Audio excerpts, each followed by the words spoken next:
Bonjour, dans cette vidéo astrologique, je vais aborder le sujet de la pleine lune qui se déroule le 27 novembre cette année. Donc, on aura l'opposition Soleil sur 4 degrés du Sagittaire à la Lune sur 4 degrés du signe des Gémeaux. Déjà, l'axe des signes mutables est un peu plus gérable, plus facile à maîtriser que l'axe des signes fixes.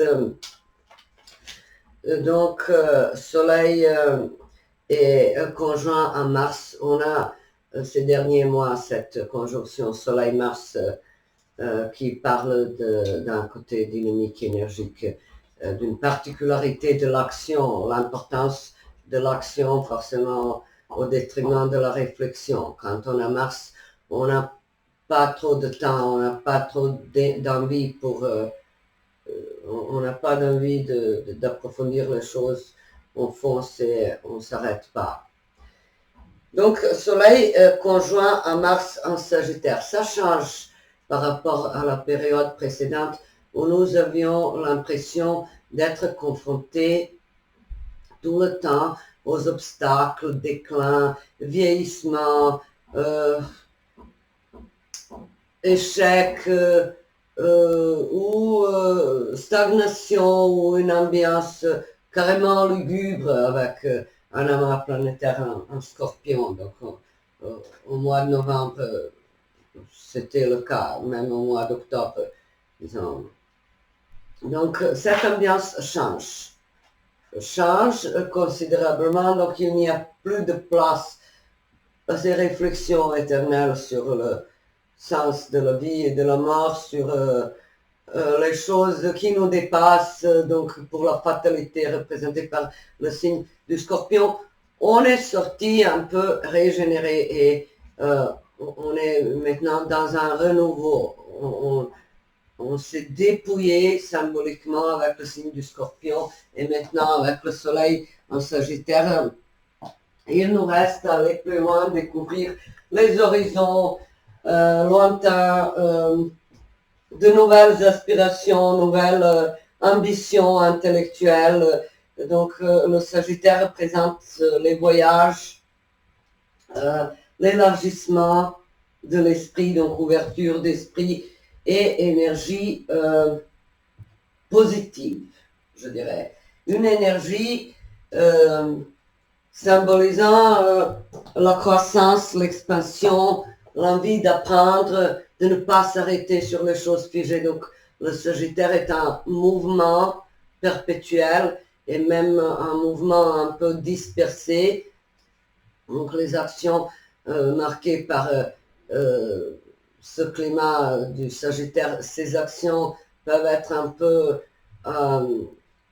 rapides et pas trop réfléchies, disons. Malgré la réputation du Sagittaire d'être un signe philosophique, Mars et Soleil en Sagittaire donnent surtout un côté aventurier. Aventurier, pionnier, et non l'envie de voir en dessous de la surface ou quelque chose. Et c'est pour ça justement que ces actions peuvent être un peu superficielles, je dirais. Mais ça n'enlève rien à cette ambiance quand même d'optimisme, d'énergie, de croissance, d'exubérance, de prospérité, d'abondance. Donc avec le Sagittaire, tout s'élargit, tout s'agrandit, tout a un sens un peu plus large, disons, pour nous. Voilà, donc on ne sombre pas, on ne va pas en profondeur, mais on se disperse de, de tous les côtés. Donc, je vois ici Mercure sur 24 Sagittaire en carré à Neptune. Je vais expliquer en profondeur cet aspect. Vénus 20 degrés Balance, Mars sur le premier degré du Sagittaire. Jupiter 7 Taureau rétrograde, Saturne 0 Poisson, mais direct. Uranus 20 taureau, rétrograde, Neptune 24 poisson, rétrograde, Pluton 28 capricorne et lunaire 22 bélier. Donc Soleil conjoint Mars, opposition Lune. Mars carré Saturne. L'aspect quasiment exact, l'orbe un seul degré et on va s'arrêter sur la signification de cet aspect. Mercure carré Neptune, donc Mercure carré Neptune au niveau événementiel, attention à ne pas perdre les documents, à ne pas perdre le vol, à ne pas rater quelques rendez-vous importants parce que Mercure carré à Neptune, ça peut donner ce type de phénomène. S'égarer, se disperser, se perdre, ou carrément se faire tromper, abuser, ou rencontrer sur notre route les situations, les personnes abusives ou les menteurs ou les hypocrites, donc, ou les paroles fantaisistes ou les idées irréalistes, donc beaucoup d'imagination, de rêverie, d'idéalisme au détriment de la réalité du pragmatisme. Donc j'ai choisi un ouvrage philosophique justement en phase avec cette pleine lune dans l'axe Gémeaux-Sagittaire philosophique, un film philosophique et des sujets philosophiques étant donné que le Sagittaire représente aussi la philosophie, les débats, les discussions sur la justice, le droit, l'histoire, la littérature, donc tout ce qui est érudit, tout ce qui est, disons, cultivé, éducation, voilà, ces hautes sphères de l'esprit et de l'intelligence, tout ça, c'est Sagittaire.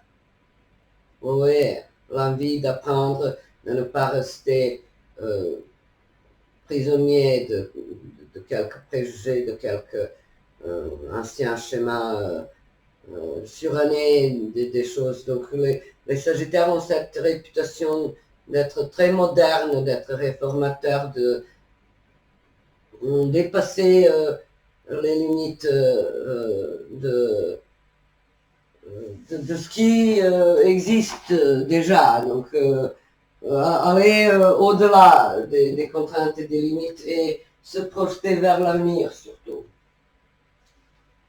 Donc dans ce contexte Gémeaux Sagittaire, j'ai choisi le film qui a été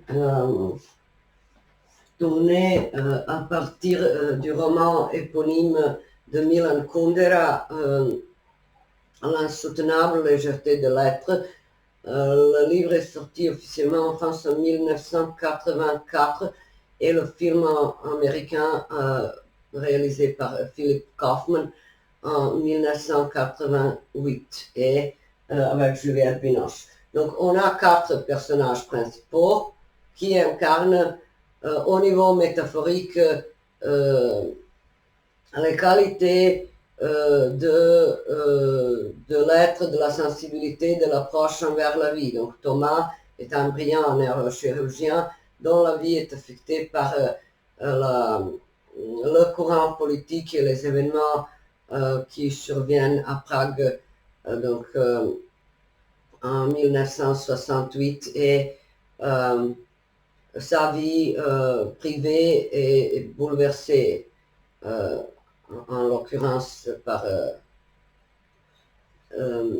ces changements politiques. Donc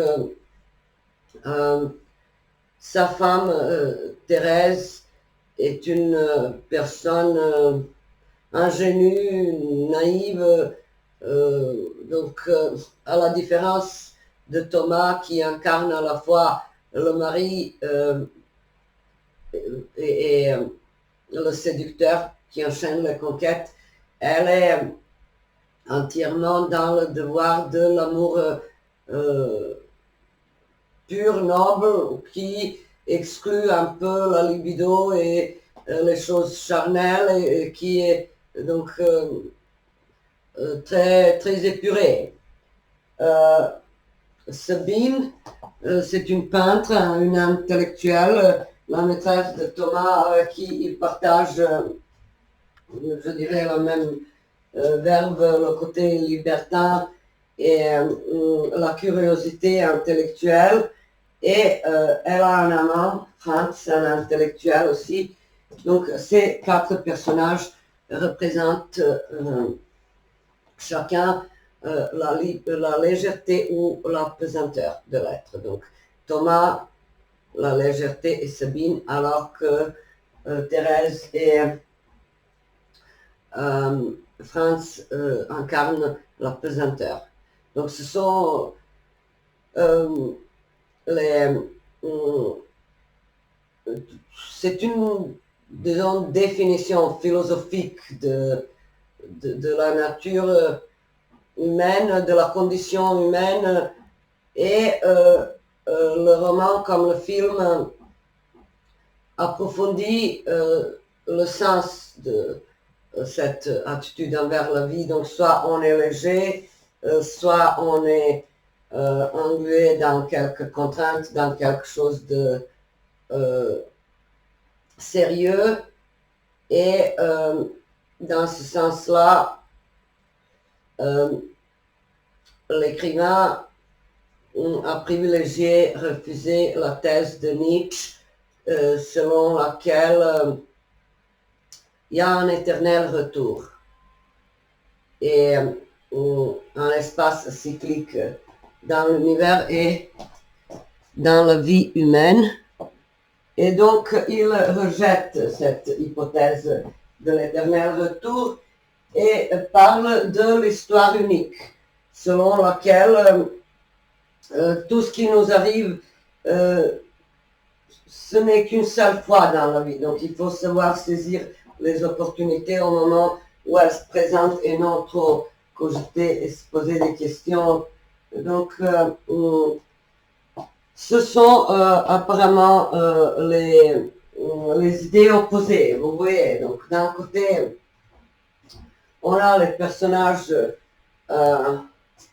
frivoles, volages, et de l'autre côté, on a les gens qui vivent tout ça avec beaucoup de tiraillements intérieurs. Par exemple, Teresa qui est meurtrie par les infidélités de son mari. Vous voyez, donc, dans ce sens-là, c'est aussi une philosophie de l'être qui les oppose. Vous voyez, l'être, donc, une notion philosophique selon l'écrivain est quelque chose de très léger, de très subtil, et l'être file et échappe à l'individu. Vous voyez? Et donc, dans le livre comme dans le film, vous avez les idées sur la politique, sur la condition humaine, sur l'amour, sur la sexualité. Tous ces sujets sont abordés de manière très, je dirais, très philosophique, parce qu'on a deux pôles, des personnages superficiels et des personnages sérieux qui sont dans la pesanteur, vous voyez. Donc, et également la notion de une critique subtile du communisme qui s'approche du nazisme concernant donc l'abolition de l'individualité, de la liberté, alors que l'Occident est présenté apparemment comme un espace libre qui permet l'épanouissement de l'individu. Et ensuite,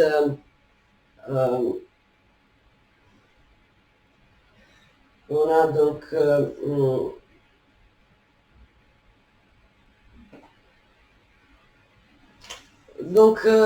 ces questions, amour, attachement, attitude envers la vie, toutes ces questions, je dirais, sont très bien exprimées par cette opposition Gémeaux-Sagittaire. Dans cet axe, je dirais que tout le monde a besoin de cette insoutenable légèreté de l'être, dans tous les sens, donc au sens très banal et au sens profond. Vous voyez de quoi je parle. Donc, je dirais que pendant cette période, on peut vraiment rejeter l'idée de la pesanteur, de tout ce qui est lourd, étant donné que les pleines lunes représentent le moment de débarras, de nettoyage, de l'élimination, de lâcher prise. Donc, laisser partir tout ce qui est lourd. Et avec ce carré Mars-Saturne, en plus, cette libération peut être un peu difficile parce que vous auriez la sensation comme si vous aviez un marteau au-dessus de la tête qui vous menace, donc un pas à gauche, un pas à droite, et ça va vous piquer, ça va vous frapper. Donc c'est ça le carré Mars-Saturne. On est figé, on n'ose pas entreprendre l'action. Mars, action, en carré Saturne, frein, blocage, limite, contrainte, mais aussi la sagesse et l'apprentissage par le biais de la persévérance, de la détermination, des efforts assidus, du labeur personnel. Mais l'action au concret peut être un peu freinée et bloquée. Et c'est justement ce qui se passe dans cet ouvrage. Les personnages, à la fin, deviennent l'opposé de ce qu'il était au début. Donc Thomas décide d'être fidèle à sa femme, mais il se perd lui-même en adoptant cette attitude inverse. Thérèse se libère de Thomas, Sabine découvre la vacuité de son existence de libertine. Et justement, c'est cette légèreté de l'être qui, chez elle, provoque la sensation de pesanteur de l'être. Vous voyez, tout est donc dans la contradiction. C'est ça, les pleines lunes. Quand on a le soleil dans un signe opposé à la lune dans un autre. Tout est dans la contradiction, dans la transformation, dans la subtilité. Et on aborde tantôt un sujet, une thématique par le biais de la symbolique de cette lune, tantôt par le soleil opposé, par les qualités représentées par le signe solaire. Donc il faut trouver apparemment un équilibre entre les deux. Mais ce n'est pas chaque fois évident. Donc c'est à nous de choisir si tout est dans un éternel retour où tout est vraiment aléatoire, unique. Si l'amour est quelque chose de lourd, parce que en dépit de notre, disons, envie d'être léger, d'être disponible, de flirter, de séduire, il y a quelque chose, forcément, un amour qui nous pousse à cogiter trop, à rêver, à fantasmer, à nous évader par la pensée. Et justement, ce carré Mercure-Neptune, ça peut donner cette idée de s'éloigner du concret, de fuir la réalité. Mais au niveau factuel, comme j'ai déjà dit au début de cette vidéo, il faut vraiment rester très vigilant concernant toute parole prononcée, les mots écrits, les contrats, les engagements, et de préférence s'abstenir de décider d'assumer quelque chose de très important pendant cette journée, cette période de la pleine lune. Donc, il faut patienter que cet aspect se désamorce. Donc, le carré Mercure-Neptune sont les mensonges, les illusions, mais aussi les déceptions et la fausseté en tout genre. Et je vous recommande le film et le roman si vous avez envie de le regarder. Donc il s'agit de voir dans les exemples des personnes concrètes, comment ces personnes sont influencées en profondeur de leur être par l'amour, les circonstances sociales, comment donc on vit ça, comment on aime, comment on s'engage, comment on perçoit sa propre sexualité, ses propres envies, son côté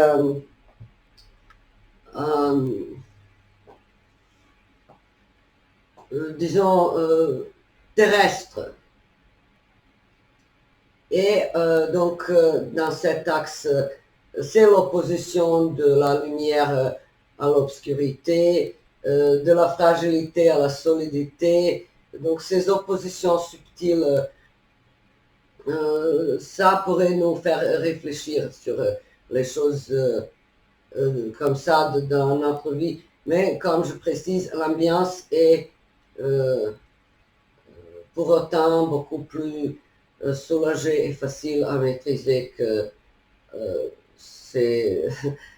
cette pesanteur, ces choses lourdes qui ont eu lieu avec des amas en Scorpion pendant la dernière nouvelle lune, par exemple, en Scorpion, où tout était un non-dit, tout était à deviner, à capter par quelques ressentis subjectifs. Là, on est quand même dans les conceptions philosophiques de la vie. On a le choix. On peut choisir. Vous voyez de quoi je parle. On est sorti de la fatalité. Dans cet axe Gémeaux-Sagittaire, l'individu se présente en tant que créateur quand même de son destin et de sa vie, et non comme un jouet dans les mains du destin qui le ballotte, ce qui était le cas avec la main en Scorpion. Donc il y a une petite lueur de sérénité, d'optimisme qui émerge incontestablement avec le signe du Sagittaire. Je vous souhaite une belle et douce pleine lune dans l'axe Gémeaux-Sagittaire, et comme chaque fois pendant les périodes de la pleine lune, débarrassez-vous de tout ce qui est lourd, de tout ce qui vous oblige à rester figé ou adepte d'une idée de fatalité quelconque qui s'est acharnée sur vous. Et à très bientôt.